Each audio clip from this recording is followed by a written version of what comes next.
বাগানের গাছ কাটা ক্ষতিসাধন ও প্রাণনাশের হুমকির অভিযোগে সংবাদ সম্মেলন।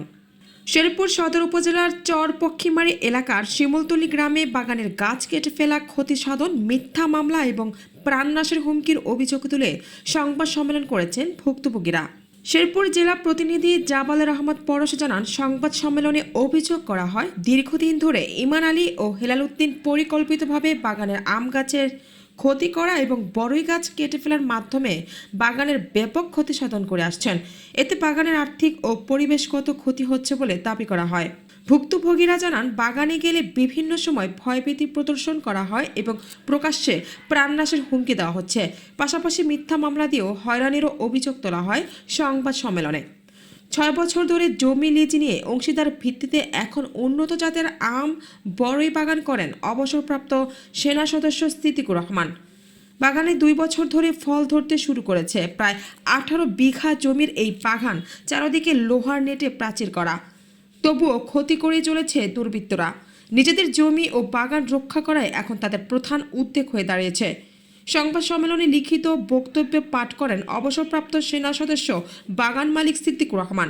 জীবন ও বাগানের নিরাপত্তা নিশ্চিত করার জোর দাবি প্রশাসনের কাছে জানান অংশীদারগণ। বাগানটা আমাদের কাছে সস্তা দামে কিনে নিবে অথবা বাগানটা তারা বিলীন করে ফেলবে। তাদের স্বার্থ চরিতার্থ করার জন্য তারা এই ধরনের পায়তারা করতেছে। প্রশাসনের কাছে সর্বাত্মক সহযোগিতা চাচ্ছি, যাতে বাগানটা সঠিকভাবে রক্ষণাবেক্ষণ হয় এবং আমরা যাতে প্রকৃত যে উদ্দেশ্য নিয়ে করছি, যাতে মাধ্যমে প্রশাসনের একান্ত দৃষ্টি আকর্ষণ করছি। এখানে যারা ওই সাইটের জমিদাতারা মানে অযথাই ওই বেড়া ভেঙে গাছের ক্ষতি করার চেষ্টা করে। এখন আমের সময় আম চুরি করার চেষ্টা করে। মানে এগুলা আমরা চাচ্ছি যে একটা প্রশাসনের সহায়তায়, যেহেতু এটা পরিবেশবাদী একটা, মানে আমরা পরিবেশকে ভারসাম্য রাখার জন্য একটা মানে উদ্যোগ নিয়েছি। বাগানে আমি প্রায় 40 লক্ষ টাকার মতো ইনভেস্ট করছি। গতকাল আমি একটা জিডি করছি হেলাল উদ্দিন এবং ইমান আলীর নামে। তারা নিজেদের পেশি শক্তি খাটিয়ে আমার বাগানটা ক্ষতি করতেছে।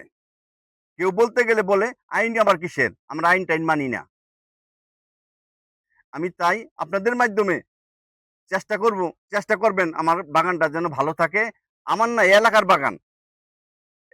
বাগানটা যেন ভালো থাকে এবং সবাই যেন এই বাগান থেকে সুফল অর্জন করতে পারে।